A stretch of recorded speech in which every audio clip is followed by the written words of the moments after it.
All right, let's rock and roll.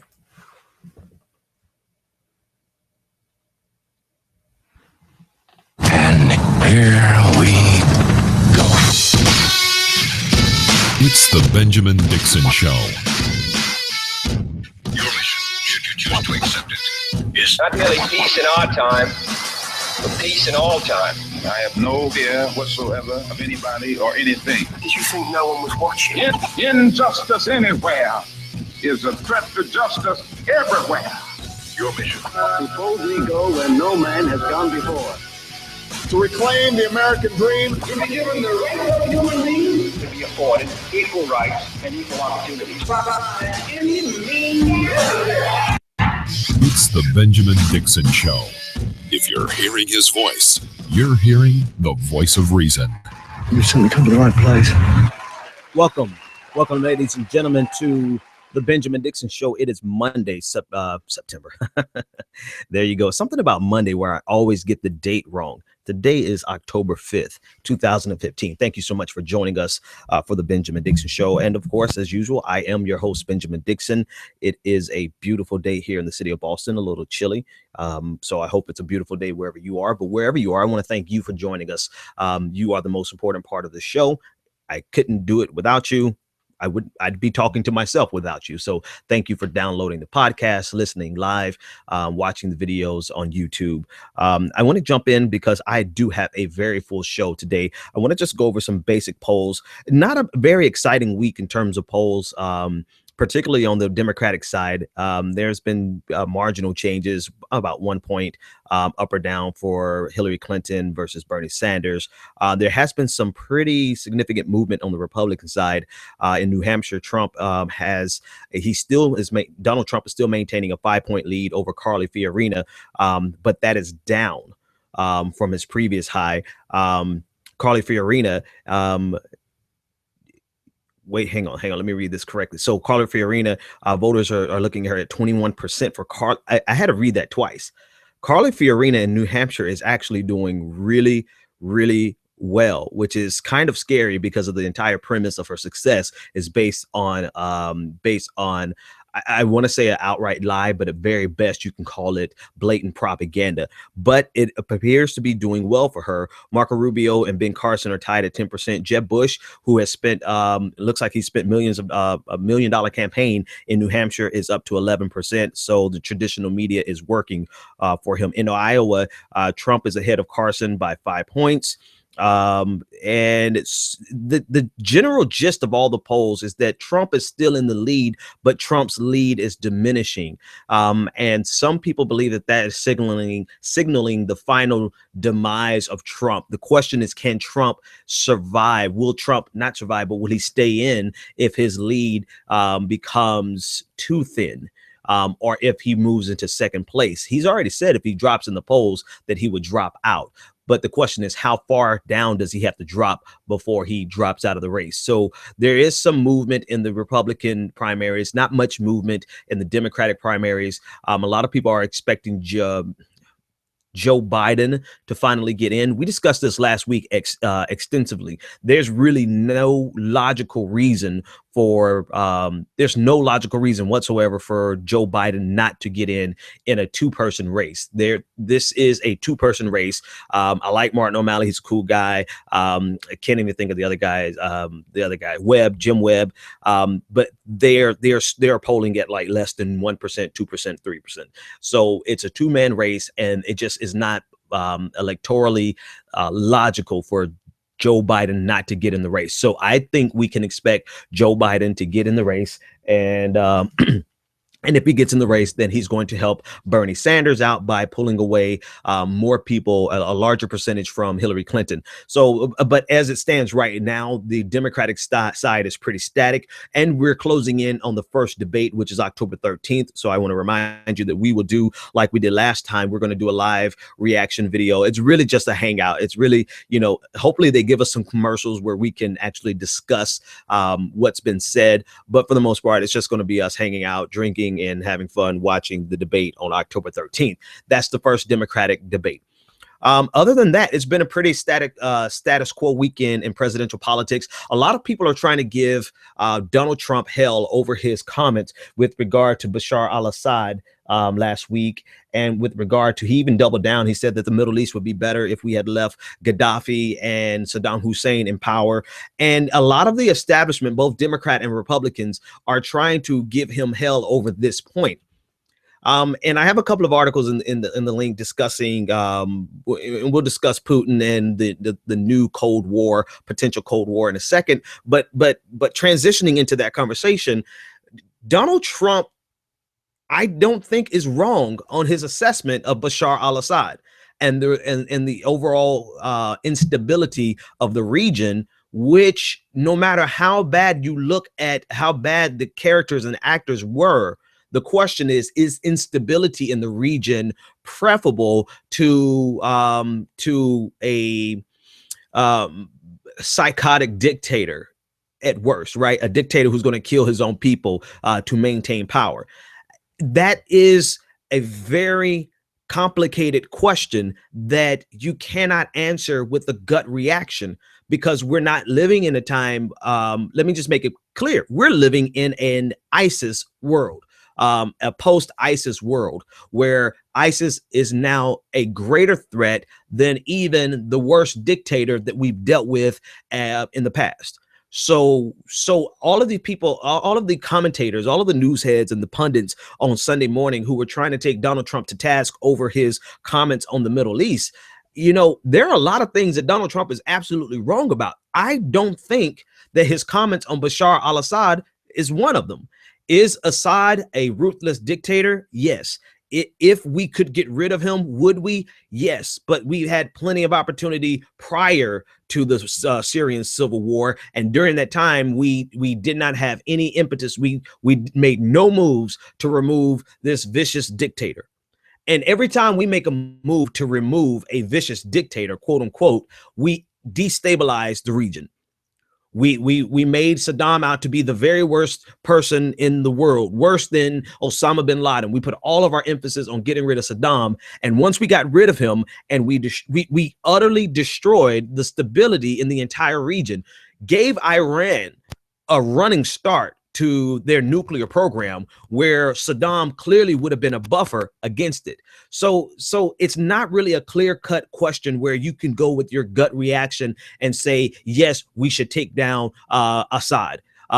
No, we should not allow him to stay in power. That's not the right answer, because at this juncture, saying that really is meaning that you're willing to deal with the world, deal with a Syria that could be controlled by ISIS. And of course, Russia has gotten into the mix, and they've sent their Air Force in. They've done airstrikes, and they've made it clear. Now, here's the thing. I don't know if anyone was under any illusion that Russia was going to do anything different than they've done. They have gone in, they have targeted ISIS, and they've also targeted the rebellion. Now, once Russia said that they were going in, was anyone under the illusion that they were not going to also attack the rebel forces? I wasn't.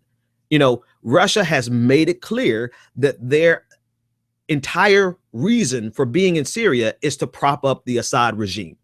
And so in accordance with that, you know, it only makes sense that if they're going to attack ISIS, they're also going to attack the rebel regime. And so that is exactly what they've done. They've killed one of the significant leaders, one of the generals of the rebel regime, of the rebels. And so we have this cluster F of problems in Syria.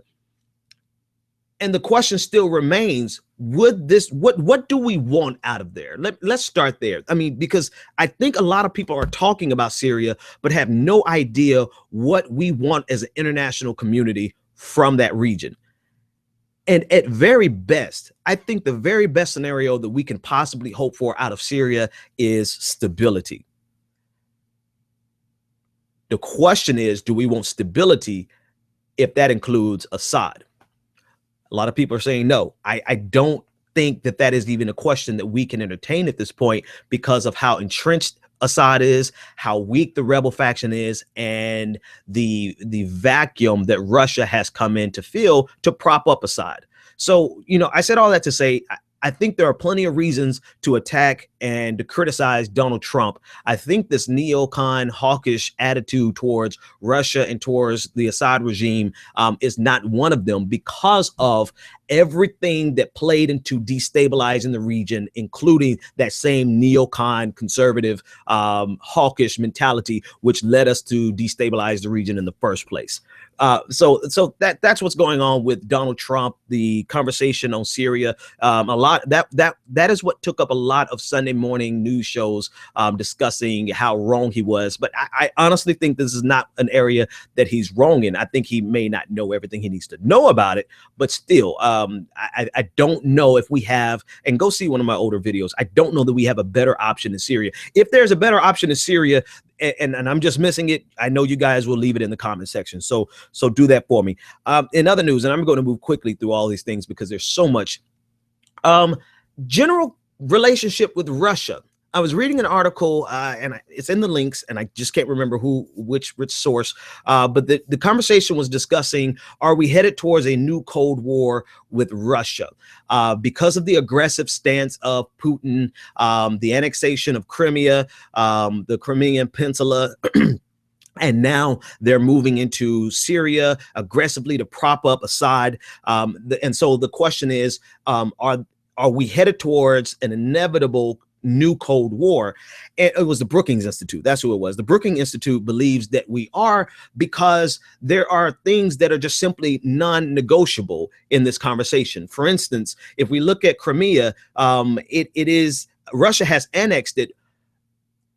And that is a non-negotiable now for Russia, because of the positioning of Russia in their domestic, their nationalistic policies. If Russia backs down on their aggressive stance at this point, particularly with regards to the Ukraine, if they back down in their aggression, then it will backfire on their local politics, in their national politics. And so it becomes a non-negotiable. Also, you look at our relationship with NATO and our ability to expand our mandate almost to expand NATO and to protect NATO. That is a direct contradiction or a direct conflict with Russian interest. But we're not going to back down. The U.S. and NATO and our allies, we're not going to back down. We're not going to set aside the growth of NATO just to pacify Russia. So we have these confluence of factors that are leading seemingly to a new inevitable Cold War. And it's not helped by our local politics. When I say local, I'm talking about domestic politics. It's not helped by this campaign that is full of Republicans who simply want to talk as hardliners. They're creating an acrimonious environment that is going to foster another Cold War. Here's the interesting thing: the dynamics that would be totally different is that it would be a different Cold War because Russia is now acclimated, or that's the word, not the word I'm looking for, but they have been assimilated into the global economy. It's no longer a command economy. It's ostensibly a market economy. They are dependent on the same international factors, global factors. They're dependent on international trade. And so it's almost as though our only hope to avoid a new Cold War is this neoliberal capitalism that is really the control. I mean, it's the Achilles heel for every government, is that we have become so interdependent economically that it is not imaginable for us to go into a Cold War or a hot war with another economic power. Now, mind you, Russia is not as strong of an economic power as they would like to promote themselves to be. The drop in prices of oil across the globe definitely has scuttled their entire economy, but yet they are aggressively positioning themselves in the global system to be relevant again, not just economically, but also militarily. And of course, that's just Vladimir Putin's entire MO, right? He's trying to bring back the glory days of Mother Russia. So it looks as though we are we're set on a path where, because of our competing interests, and because of our commitment to our domestic, our respective domestic politics, Russia, Putin can't back down from his nationalistic agenda, and the United States is not going to back down from their commitment to NATO. It really looks as though, according to the Brookings Institute, that we may very well be headed back towards a new Cold War. I don't think that we can afford the loose rhetoric then of the Republican primaries, where it's a competition of who has the most hubris, who has the most, who can talk the hardest with regard to Russia, because, you know, it's like, when you have two stubborn forces, you have an immovable force and an unstoppable force, you're going to have a collision. To what end? To what benefit? So the loose rhetoric of the Republican primaries is problematic in that it is creating a more acrimonious environment when we should be trying to do what we can to avoid a new Cold War, not caving in to Russia by any means. But let's start without all of the unnecessary rhetoric of the first thing we're going to do is cut off communications, right? All of this foolishness that's coming from the Republican candidacy, it's just ridiculous in a time where the international community is really watching to see where we go from here. Where do we go from here? You know, where do we go in regards to Syria? Where do we go in regards to Iran? Where do we go in regards to Russia? And I don't see anyone on that Republican stage that is equipped to handle that conversation in a meaningful and productive and a beneficial way for our national interest. Sometimes running your mouth as though you're a hardliner is detrimental to our national interest and to our position in the international community. All right, folks, I'm going to take a quick break. When we come back, I want to talk about the airstrike that killed 9 doctors. I believe it's 9 doctors at the Doctors Without Borders in Kunduz, Afghanistan. And I want to talk about so many other things that are on the list. So let me just stop. Let me stop filibustering and let's get to a break. And when we come back, we'll discuss all those other things. You could join the conversation, 857-600-0518. This is the Benjamin Dixon Show. Buckle up.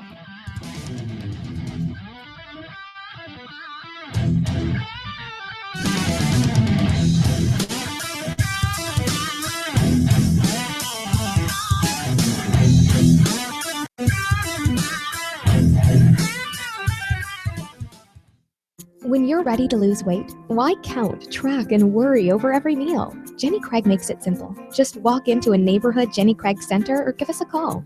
You'll meet your dedicated personal consultant who helps you reach your goals. Together, you'll pick out delicious Jenny Craig foods that you'll love and design a menu that fits your life.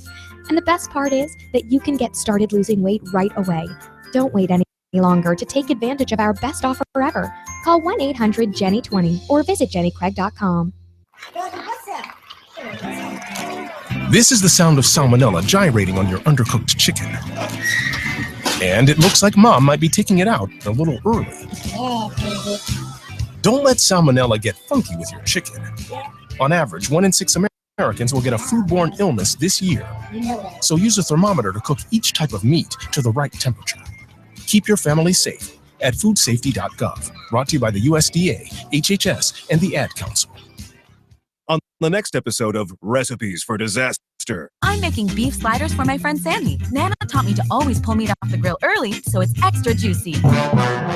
Use a food thermometer to ensure ground beef is 160 degrees, or you could make people really sick. Sandy didn't think twice about the slider she ate until yoga class, when a nasty case of food poisoning turned her downward-facing dog into upward-moving lunch. Watch Recipes for Disaster at foodsafety.gov and learn the steps Maria unwittingly leaves out. Brought to you by the USDA, HHS, and the Ad Council. When I grow up, I want to be a new pair of blue jeans. When I grow up, I want to be a kid's first computer. I want to be a bike that races around the country. I want to be a bench on a forest trail. When I grow up, I don't want to be a piece of garbage. And if you recycle me, I won't be. Give your garbage another life. Recycle. Learn how at iwanttoberecycled.org. Brought to you by Keep America Beautiful and the Ad Council. Welcome back to the Benjamin Dixon Show. If you're hearing his voice, you're hearing the voice of reason. Welcome back. Welcome back. So actually, the reports are that 12 staff members and 7 patients, including 3 children, were killed in the hospital that was run by Doctors Without Borders. The hospital itself was badly damaged in the airstrike. It was early Saturday morning in Kunduz, Afghanistan. 37 people were wounded. The stories from it are the stories that nurses gave, the accounts of the type of suffering that people went through before they died is very, very disturbing. If you get a chance to read that article and just read the accounts, I won't be callous and just kind of dismiss it as collateral damage, as the Defense Department has done. It's like, it's collateral damage. It happens. It happens far too often in our airstrikes and in our drone strikes. President Obama is definitely has taken heat. Even Bernie Sanders has taken heat because he said that he's going to continue some of the same droning paradigm. I'm going to be honest with you on this issue. The jury is still out for me because I don't believe in the wishful thinking paradigm that a lot of liberals and progressives go with, the peace at any cost. I also don't believe that we should have been in Iraq in the first place, that we are too war hungry here in the United States. And I bring up Iraq because it was the domino that triggered everything that led up to all of the drone strikes, that led up to this entire paradigm that we live in terms of foreign affairs, our droning policies, our preemptive strike policy, all the things that have contributed to the destabilization of that region. It all began with Iraq. The question is, can we simply end it? We did our best to end it in Afghanistan. We did our best to end it in Iraq, and that did create a vacuum, which did lead to the full-blown ascension of ISIS. They were there prior, but now they've run with it. I don't believe that we can simply walk away from the damage that we've caused. And part of that has been President Obama's policy to continue droning and to control the region, if you want to use that phrase, without having the need of soldiers on the ground. We've continued the war without as many boots on the ground because we still have boots on the ground, both in Iraq and in Afghanistan. And so what happened this weekend with Doctors Without Borders, this airstrike is a direct extension of everything.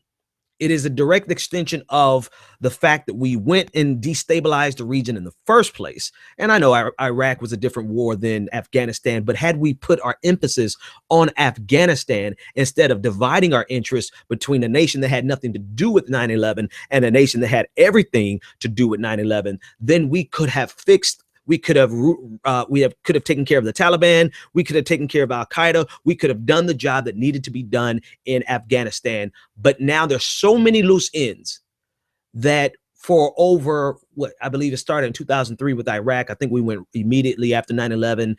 So for over 14 years, we've had this continuing war in Afghanistan, and over 12 years, a continuing war in Iraq.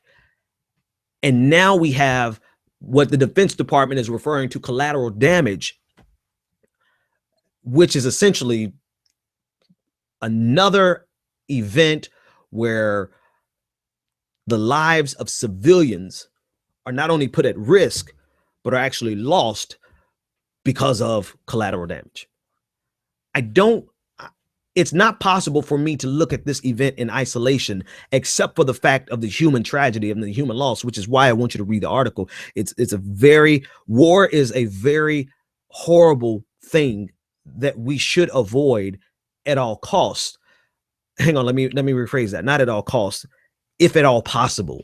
If at all possible, we should avoid war. But President Obama, coming underneath an extreme amount of criticism for his continued drone policy, I don't think is I mean, you can criticize him all you want, right? Let's just start there. You could criticize him all you want. I don't think the criticism is valid in this post-Iraq invasion world, not post 9/11, but the post-Iraq invasion world, where we have destabilized a region. We did not put all of the troops that we needed and focus on Afghanistan. And so we have had 2 ongoing wars that have just lingered. And now President Obama is saying, well, we're not going to fight this with troops. We're going to fight this with drones. Would you guys rather he put troops on the ground? Or would you rather that he just completely just evacuate the entire region and let the dominoes fall the way that they're going to fall? I don't think either solution is a good solution. So all of the criticism of President Obama's continuation of the drone policy, and then even Bernie Sanders, the criticism of Bernie Sanders that he may continue the same foreign policy, you know, I really want to know what your solution is. And I think that's what I'm getting to. As tragic as it was on Saturday, what is your solution for everyone who's criticizing Obama, everyone who's criticizing Hillary Clinton, everyone who's criticizing the fact that Democrats have not stopped droning? What is your actual solution? And that's what pisses me the hell off with a lot of critics on the left, is that it's easy to criticize, but if you are not bringing a solution, then you're just talking. You're just running your mouth. Now, this does not excuse what happened on Saturday. There needs to be an account. There needs to be an investigation. Like the United Nations said, it needs to be a separate investigation. We need to find out exactly what happened and why there was a lapse in technology and in intelligence. You know, at this point, there is no excuse for us to have targeted militants who were miles away and end up hitting a hospital, right? So let's do a full investigation. Let's have a full accounting. Let's see where it broke down. Whoever needs to be punished, penalized, whatever, however that cookie crumbles, let it crumble. But for everyone who's using this as an attempt to say President Obama is just no good, he's just another neocon, what is your solution in the Middle East? What is your solution to something that is already broken, something that we're pot committed? Anyone who plays poker, you understand you are pot committed in the Middle East. We have put too much into it, and it has become too destabilized for us to just walk away. But the newest round of criticism has come as almost as a deflection. They're saying they don't want to hear President Obama talk about gun control when he's not doing and when he's continuing his droning in the Middle East. Okay, let me address that, and then let me talk about Umqua Community College. First of all, to say that President Obama should not talk about gun control until he changes his drone policy in the Middle East is as ridiculous as people saying Black Lives Matter should focus on black crime and do nothing about police brutality. That's how ridiculous it is. It's not an either or proposition. It is a both and proposition. We can chew gum and walk at the same time. We can address his droning policy at the same time we can address the gun control policy. But I've seen the meme like 5 times this weekend from 5 different people who are thought leaders in their own community, right? They have their own following. So they're people who are actually listening to these people. So it's something that should be addressed.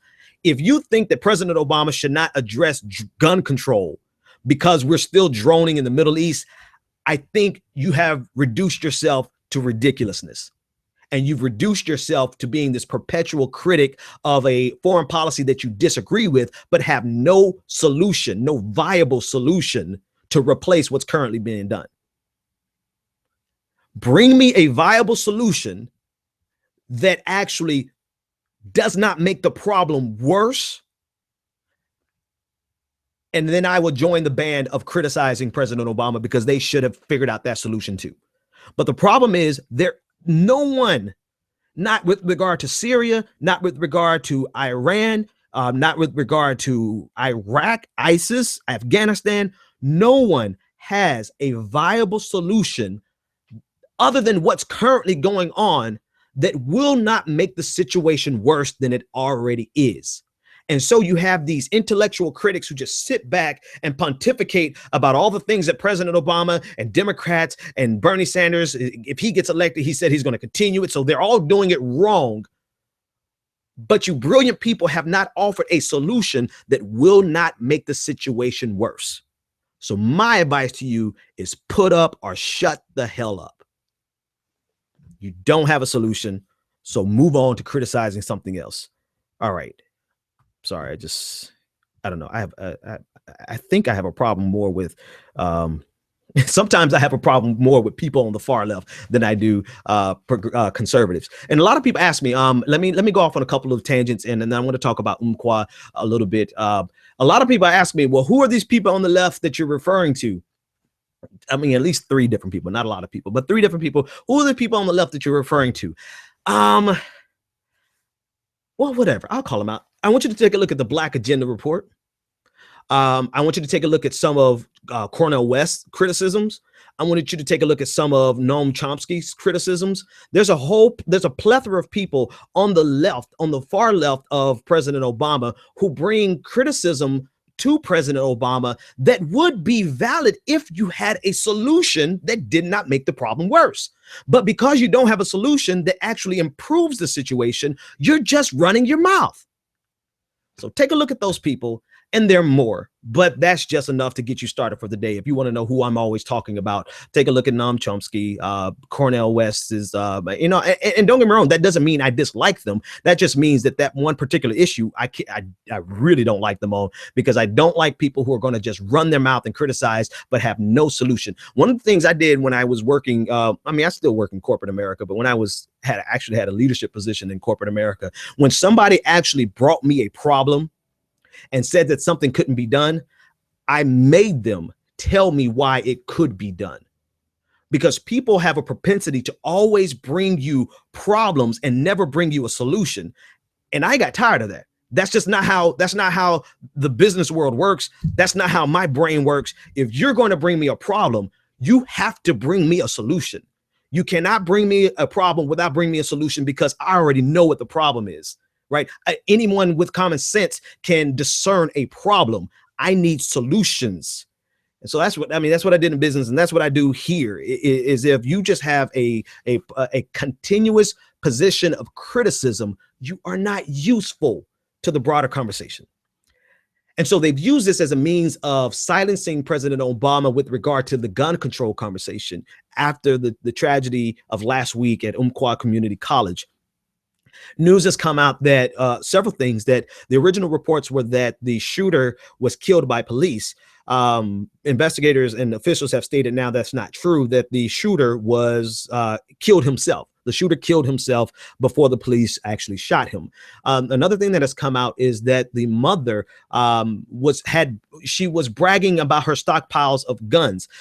She had some very strong right-wing tendencies. Every time a tragedy occurs, she would buy more guns. And so she was bragging online about her stockpile of guns. Here's an interesting thing. She fully knew that her son was troubled. I don't know if she knew the extent to which her son was troubled, but she communicated that she understood her son had problems. Who stockpiles guns in a home with a troubled child? So I think there's some culpability there. I think there is a high level of irresponsibility that, to say the least, right? You stockpiled guns and gave your son access to all of this weaponry that later on he used to kill so many people simply because he had problems. So that's what's coming out of Umqua. 2 other things that are coming out of what happened in Oregon last week. One, there is a propensity in Christian circles to make everything about us. And I say us because I'm a Christian. But that gets on my last. Oh my God, if there's anything that ever pisses me the hell off, it's when Christians make every tragedy about them. Or when, particularly South Carolina, where the shooter, and I'm going to do my best not to call these guys names out, the shooter made it clear that he was killing these people in South Carolina, Mother Emanuel AME Church, because they were Black.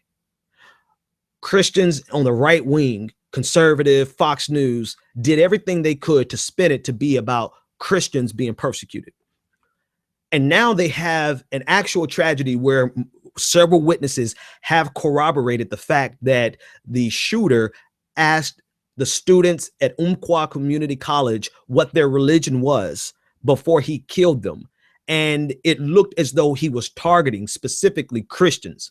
So now you have an incident where Christians were legitimately the target, and they have, it's almost like they've been waiting on this. Like we finally got one. Here's one, since Columbine, we haven't had one like this.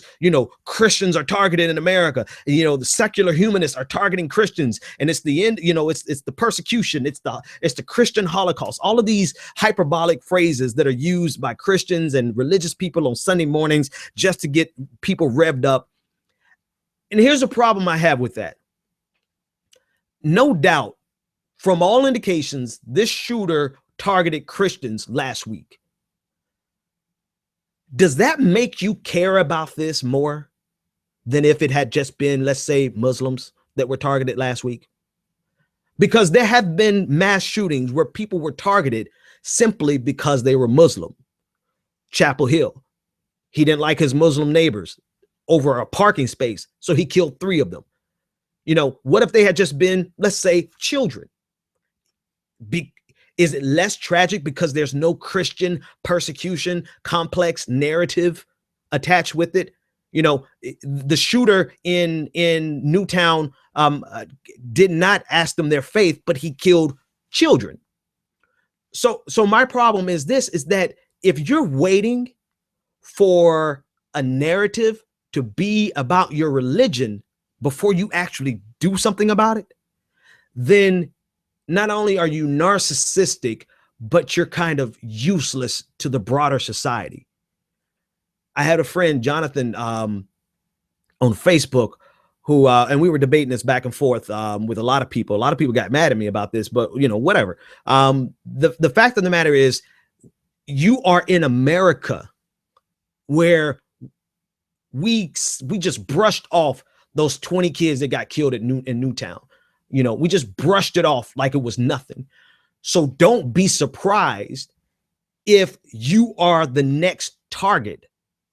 Don't be surprised if Christians are targeted when we live in a country where children are targeted, where Black people are targeted. I'm not talking about, don't misconstrue what I'm saying. I'm not talking about targeted by the police. I'm talking about targets for mass murder, where white people are targeted for mass murder, where moviegoers are targeted for mass murder, where just people walking down the street minding their business are targeted for mass murder. So there's no special place in Christian persecution martyrdom that Christians are more targeted in the United States than any other group. Christians are equally as targeted as every other group, because we live in a country that is so obsessed with the Second Amendment and this false dichotomy of either you leave us to be with every gun we possibly could want, or you're trying to create a dictatorial, tyrannical gun grab. Those are the two extremes that we live in. And because of that, it causes a level of paralysis where we don't do anything to prevent the next mass shooting. So it just gets on my nerves when all of a sudden now you're interested because he asked whether or not you're a Christian. Were you less interested when they killed those 20 kids? And forgive me if I'm being melodramatic here, but seriously, like, are you waiting for a Christian persecution narrative to move into action? Because there are plenty of other examples, plenty of reasons, plenty of things that we can do to stop this from happening. But if you're only interested when it involves your particular faith, then you will continue to ignore all of the other instances. And so when they have targeted children, they've targeted Muslims, they've targeted Blacks, they've targeted moviegoers, they've targeted people in traffic, they've targeted just random. Everybody is fair game in the United States of America, because we will not do anything about gun control at all. All right. When I come back, I'm going to lighten it up. I have to talk about Texas and their books. I have to talk about the Kardashians on my show, folks. That's a first. And then I want to talk about The Walking Dead, Fear the Walking Dead. We'll be back after this next break.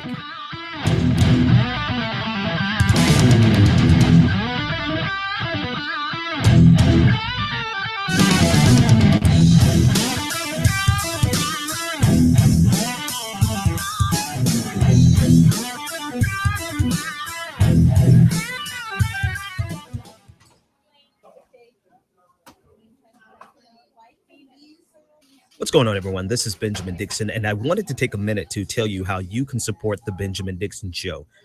One thing I've learned over the last few months is that it is impossible for us to do this without you. Every time you click on a link, every time you read an article, every time you share a podcast or share a YouTube video, you are absolutely supporting our show. And without you, it's simply impossible. But there's another way you can support us. Go to www.thebenjamindixonshow.com and register for our blog. You will be directly contributing to the success of the Benjamin Dixon Show by registering for our blog. You will help us increase our audience and increase our reach. Remember, every click counts, every subscribe counts, and every share counts. So go over to www.thebenjamindixonshow.com, click on the Contact Us tab, and register for our blog today. There is a radical, violent revolution taking place in America right now, figuratively speaking, where we are ripping from the status quo the very notion that they have the right to define the status quo. We are ripping it from them. We are telling them that they no longer get to decide what America is going to look like. And that is terrifying for a lot of people. That is downright terrifying when someone comes into your home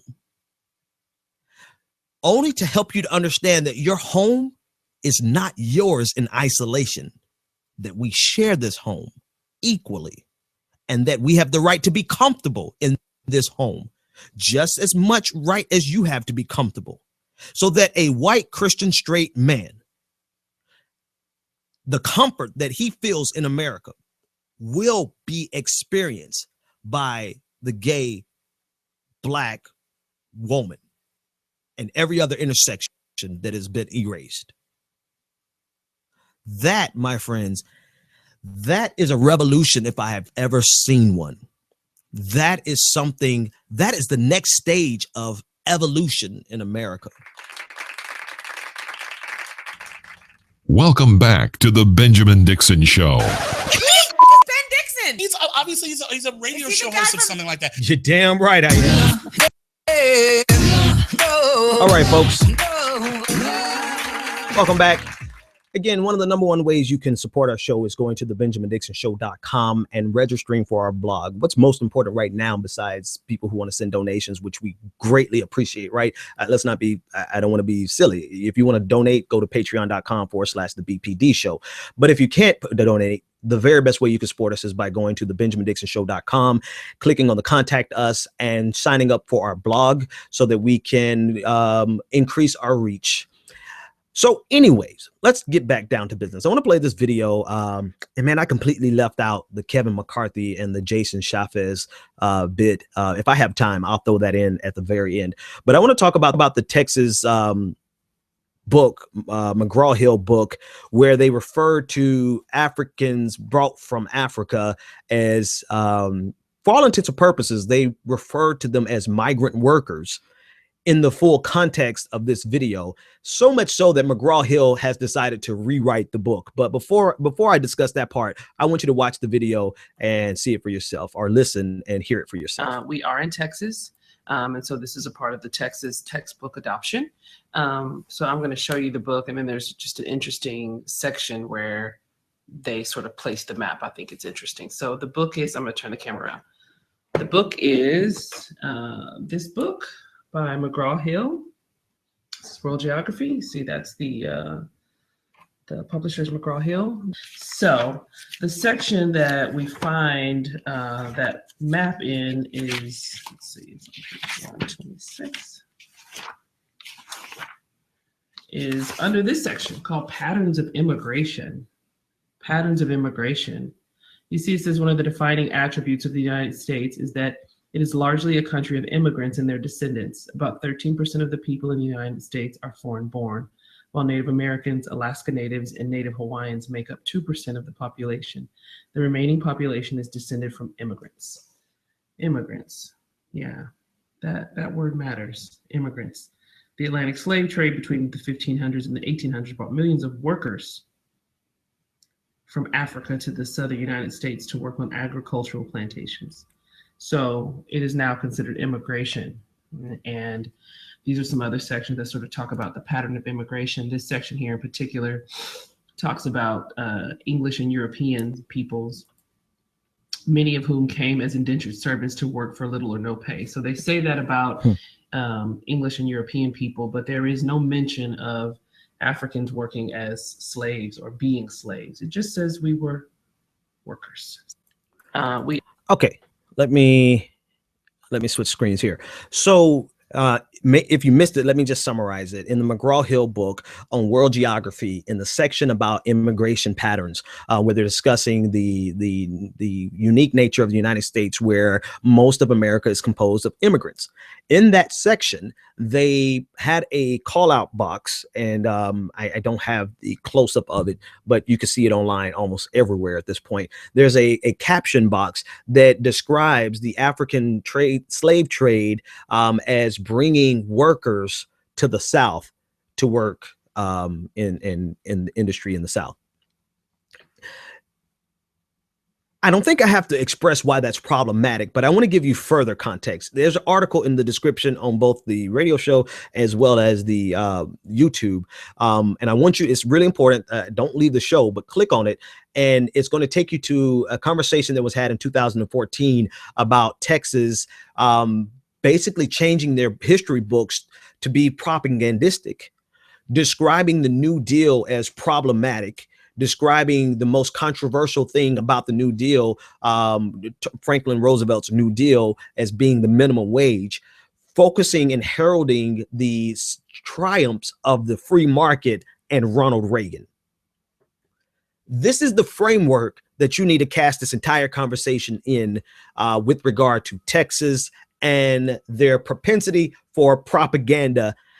And it's not just Texas, mind you. Texas, because Texas is so large and because they have a ginormous school system, when Texas orders a particular type of book, that order influences the entire nation because of publication runs, because of the decrease in cost that other schools can get if they jump in on Texas's publication runs, right? So what Texas does has a dynamic effect on education, particularly books, across the nation.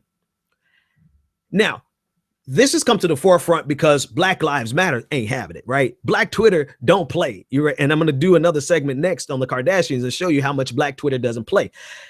This has been an ongoing problem, but now it's crossed over the intersection where now they're describing African slaves as workers in the context of immigration. I still don't think I have to discuss with you why that's problematic, but just in case people are wondering, the term workers gives the impression that there's some type of compensation involved and some type of willingness to enter into an agreement for that compensation. That is the antithesis of slavery. Do I need to go further? Are we all on the same page? Does everybody understand why? Raise your hand if you don't understand why calling slaves workers is problematic by itself. But then it's even more problematic when you cast it in the conversation of immigration, as though slaves were migrant workers. The reason it is also problematic is because there is a strand in America, a strand of thinking that wants to justify deny, or rewrite American history at all of our troubled points. Instead of admitting that America has effed up a whole lot.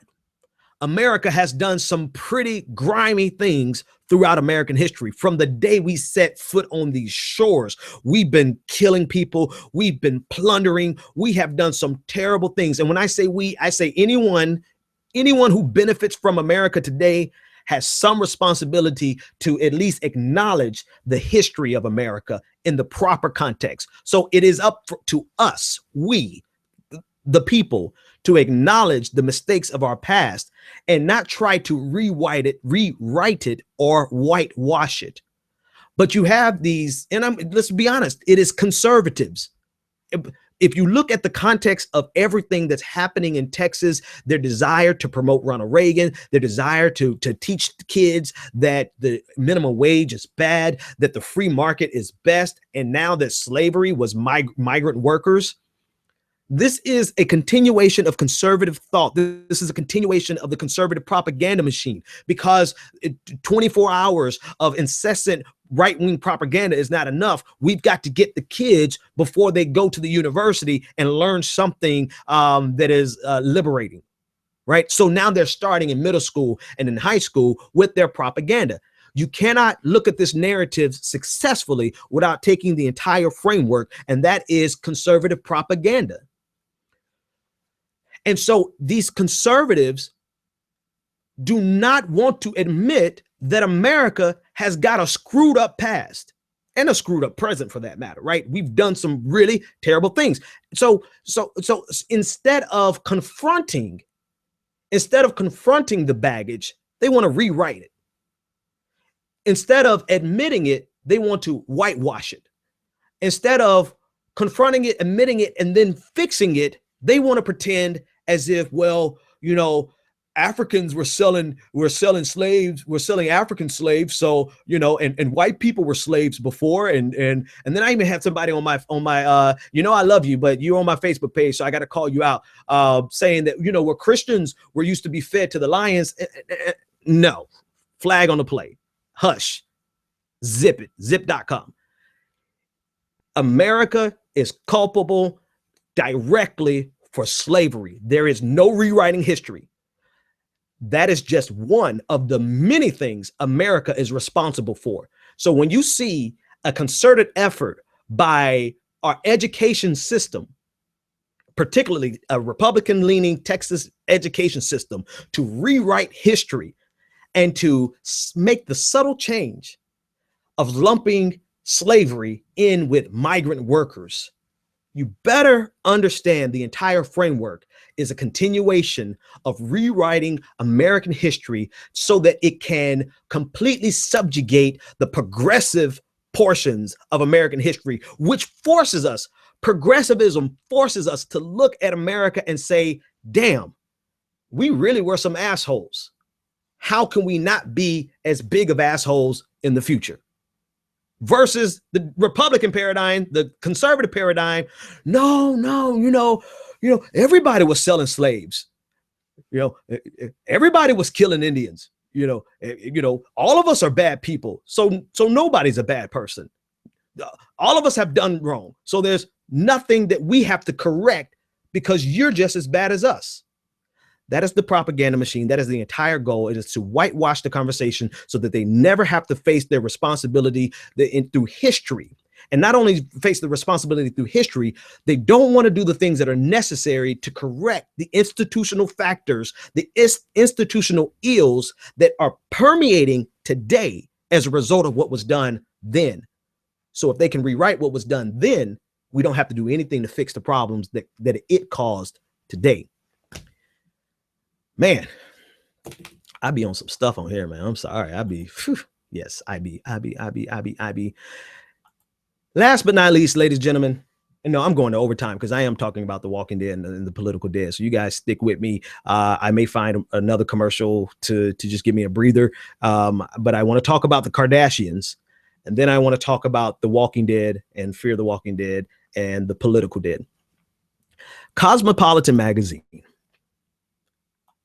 And there is a reason I'm bringing this up, folks. Bear with me. Cosmopolitan magazine, on their 50th anniversary cover, they have put out a cover with the Kardashian girls, not including Caitlyn, mind you. And it's problematic because they refer to the Kardashians as America's first family. I want you to let that sink in for about 3 more seconds. America's first family. Now, raise your hand, class. Sorry, my teacher days are coming back to me. Raise your hand if you understand the 2 really significant reasons this is problematic. Number 1, we have a first family. They are a beautiful first family. I don't care whether you agree with them politically or not. America has a first family. And so you don't give that title to anyone else while there is a first family. When the Bushes were in office, they were the first family. It's just respect for the office, which we have seen an unprecedented level of disrespect for the office. And so Cosmopolitan may not be political in the sense that they're trying to disrespect the presidents, but it's just par for the course of this narrative of disrespect, unprecedented disrespect for the first family, for President Obama and the office of the presidency because of who's holding that office. So Cosmopolitan is culpable in the sense that if they did not know, they should have known. That's number 1. And I think, be honest with you, this is a good example because I'm sure the people at Cosmopolitan probably think they're very liberal and progressive. This is a good example of progressive stupidity, right? Of liberal ignorance. Now, I could be wrong. Maybe somebody can find out who actually is on the staff. Maybe they're just hard right-wing conservatives. I doubt it. I think that they are progressives, and this is the type of mental lapse that sometimes liberals have with regard to issues that they very well should have been astute on. So that's fail number 1. Fail number 2 is really the other reason, because Black Twitter is taking care of that first problem. You can count on them. They've taken care of that. Here's the thing. I think this is indicative of the bigger problem in America. We are living in a dumbed down society where people actually gives a rat ass what the Kardashians think. I mean,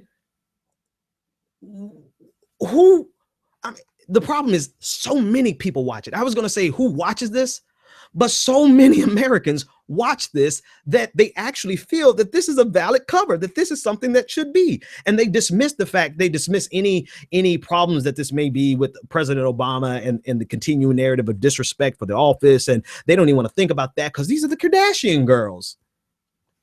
Man, listen. Hang on, before I even say that, let me play my favorite clip by Barbara Walters. Hey, let me get the screen ready because this one comes up really quick. This is Barbara Walters discussing the Kardashians. There we go. You don't really act. You don't sing. You don't dance. You don't have any, forgive me, any talent. Hang on, let's play that again. I'm sorry. You don't really act. You don't sing. You don't dance. You don't have any, forgive me, any talent. One more time for the road. You don't really act. You don't sing. You don't dance. You don't have any, forgive me, any talent. And this is the America that we live in. We live in an America where people who have no talent whatsoever. And I won't engage in the inevitable conversation that flows out of this of how they become famous, which becomes a slut shaming exercise. I won't do that. But it is the reason the Kardashians are on the front cover and being addressed as the first family is the same reason Donald Trump is the front runner of the Republican nomination, Republican Party. Because America has become so dumbed down. We are so fascinated with reality TV. We actually care what celebrities have to say. We pay more attention to sports than we pay attention to politics. We pay more attention to things that have nothing to do with improving our lives, and we pay more attention to those things than things that actually could change our life for the better. So it's not surprising that Cosmopolitan would, one, make this logical and intellectual mistake. It's not surprising because it's par for the course for America. Somebody shared a video with me from Occupy Democrats that showed, one of these emotional videos of all these actors and entertainers giving their opinion on Newtown. the shooting where 20 kids were killed and 6 adults were killed. And for me, I'm like, I don't care what an entertainer thinks. I don't need to know what they think about serious issues. I don't care what they think about serious issues because I don't need them to shape my opinion on serious issues. And because I feel like it just kind of cheapens it cheapens the conversation. But that's just my personal bias. The problem is that it's necessary for people to make videos like that with token appearances from entertainers to make them care about an issue as serious as gun violence, particularly the conversation about Newtown.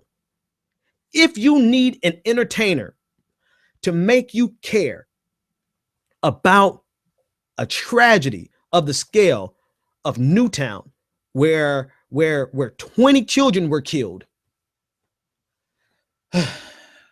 let me be nice. I was going to say, go make yourself next in line for the next mass shooting, but I won't. I'll just say you need to question your existence.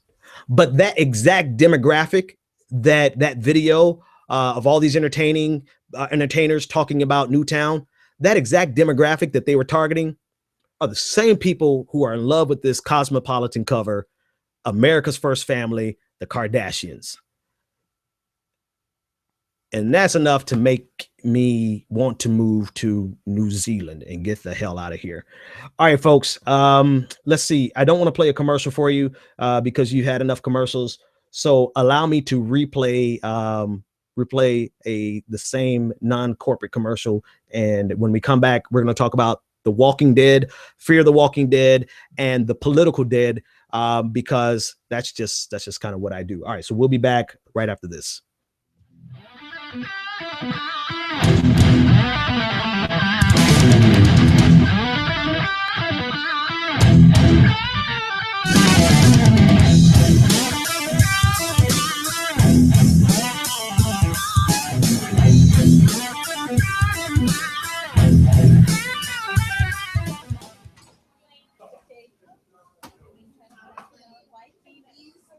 What's going on, everyone? This is Benjamin Dixon, and I wanted to take a minute to tell you how you can support the Benjamin Dixon Show.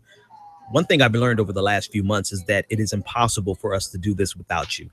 Every time you click on a link, every time you read an article, every time you share a podcast or share a YouTube video, you are absolutely supporting our show. And without you, it's simply impossible. But there's another way you can support us. Go to www.thebenjamindixonshow.com and register for our blog. You will be directly contributing to the success of the Benjamin Dixon Show by registering for our blog. You will help us increase our audience and increase our reach. Remember, every click counts, every subscribe counts, and every share counts. So go over to www.thebenjamindixonshow.com, click on the Contact Us tab, and register for our blog today. There is a radical, violent revolution taking place in America right now, figuratively speaking, where we are ripping from the status quo the very notion that they have the right to define the status quo. We are ripping it from them. We are telling them that they no longer get to decide what America is going to look like. And that is terrifying. Experienced by the gay, every other intersection that has been erased. That, my friends, that is a revolution if I have ever seen one. That is something, that is the next stage of evolution in America. Welcome back to the Benjamin Dixon Show. He's obviously he's a radio show host or something like that. You're damn right I am. Hey, All right. Folks, this is Overtime. I'm going into a new segment that I think I'll start doing every Monday because for 3 years, I did my very best. Let me take it off the screen. That's my logo, the political dead. For 3 years, I did my very best to ignore The Walking Dead. I did all that I could to never watch a single episode because I knew, if you look at my library of movies, I have every George Romero not Walking Dead, but Dawn of the Dead, Night of the Living Dead, every version of his movie I have in there. And every stupid offshoot comedy version. I am a zombie apocalypse junkie. So for 3 years, I did my best not to watch The Walking Dead. And it wasn't until we moved to Boston and we were in a hotel getting ready for my wife's interview, the marathon was on, and I accidentally watched like 3 minutes of the prison scene where Lori died. And 3 minutes, I was hooked forever. So I thought about starting a different channel talking about the political dead, because one of the reasons you like The Walking Dead, because I know you do, and I do, it's because of not just the zombies. The zombies are like background noise, right? They're just kind of there for just for effect and continued tension. The real reason you like The Walking Dead is because of all of the political philosophy that is inside of The Walking Dead. And so the new series, and I don't have time to go into all of it because I have like a backlog from season 1 of The Walking Dead to season 6 that I need to do, of all of the international relation themes, all of the political analysis that actually is relevant to our world today. The Walking Dead is relevant because of the undertones, because of the narrative of society and how do we sustain society, and what happens when key institutions break down in society, what happens when the government falls apart, and then what happens when not only the government falls apart but our humanity falls apart, and then what happens not only when humanity falls apart but the very simple institution of trust. You know, the fact that we would go to a barber shop and sit in the chair and allow the barber to use a razor to cut us. In a world where humanity has broken down, that level of trust is just not possible. And all of those themes, all of those narratives are discussed in The Walking Dead. But I want to talk about the Fear the Walking Dead, the new series that just came out, and the season finale was last night. And I want to talk about it because I think it was a great insight into the various parts of breakdown in society. And I want to start the entire conversation by asking you a question that would help you understand why it's relevant. And here's a fair warning, spoiler warning. If you have not seen it and you plan on seeing it, cut off now. I'll give you like 5 seconds to cut off now. All right, let me know when you're going. America isn't easy. Yeah, that's the wrong clip. All right. Now that you're gone, everyone who's here obviously wants to talk about it. Good. A couple people left. I want to ask you this question. In a world where your security has to be provided by a military state, do you think Americans would take their chances? And let me take this off the screen so you can see how demonstrative I'm being. Do you think America would take their chances with the military state or the zombies? Because that is the entire crux of this first season of Fear the Walking Dead, where it was security was being brought by the military, but the military state is by nature dictatorial, right? It's by nature, it's going to infringe on your civil liberties. You have no civil liberties. You have to do what the military says do when they say do it. But it provides a sense of security, not even a sense, it provides a legitimate amount of security in a world that is chaotic. Now, mind you, it would not be chaotic because of zombies, right? But this is where it's completely relevant, because imagine the breakdown of society in Syria, right? They could have security on the backs of a military state. Maybe Syria is not the best example, but definitely Iraq, right? Iraq would be a good example of an area that could benefit from the security that a military state provides. But inside of the American shores and borders, would we tolerate the dictatorial nature of a military state in exchange for the protection that it provides us from the world of chaos?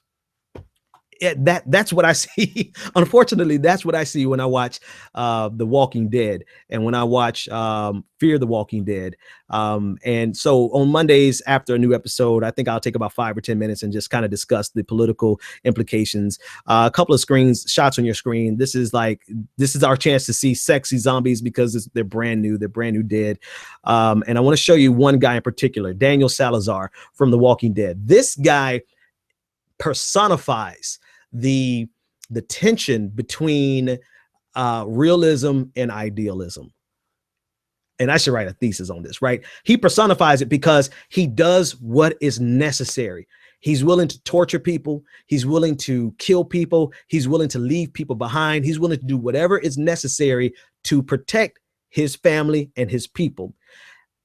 And last night, and I gave you a warning, last night on Fear the Walking Dead, he released thousands upon thousands of walkers so that he could use them to fight back against the military state so that he could free his family and their friends. When I saw it, it was a kick-ass scene. He's walking like the coolest mother you ever seen in your life, just walking. And he said, you know what? You better save your ammo. And behind him is a herd of walkers. And he brought all of them to destroy the military state so that he could free his family. My question to you is, do you think that his idealism and his commitment to his family ultimately led to the final destruction of the institution of government? Because the zombies came in, the walkers came in and destroyed the military base. Sure, they saved their family, but the security that they had is completely gone. And now they have to go into a world where there is no security provided by the military. There's no security provided by the government. Because of their idealism, they destroy the government. I could go on and on and on and help you to understand how that intersects with libertarianism and how that intersects with the far left, who wants to, in a lot of ways, are people on the far left who thinks that the government is so damned that it should cave and it should collapse. Well, what are you going to do after it's gone? Idealism can get you in trouble just as much as realism can get you in trouble. So that's The Political Dead. I will try to do about 5 minutes of that on Mondays after every show, because there is always some type of politically philosophical analysis that can take place with that wonderful show. And folks, with that, I am gone to run, jog, walk a mile. See you next time. And until that moment comes, when we, the Americans, are able to accept the fact that on that continent we are trying to forge a new identity for which we need each other, that I am not a ward of America. I am one of the people who built the country. Until this moment. That we are brothers. It's not a question of Jews or Christians or Muslims. We're all in the same boat. We need each other. Love is a condition so powerful. It may be that which holds the stars in the firmament. Until this moment. Love. Until this moment. Love. Until this moment. I come to you today to say that we can build a newer and better nation. I say we can do so, that we must do so, and that we will do so. You've tuned in to The Benjamin Dixon Show. Visit us online at www.thebenjamindixonshow.com.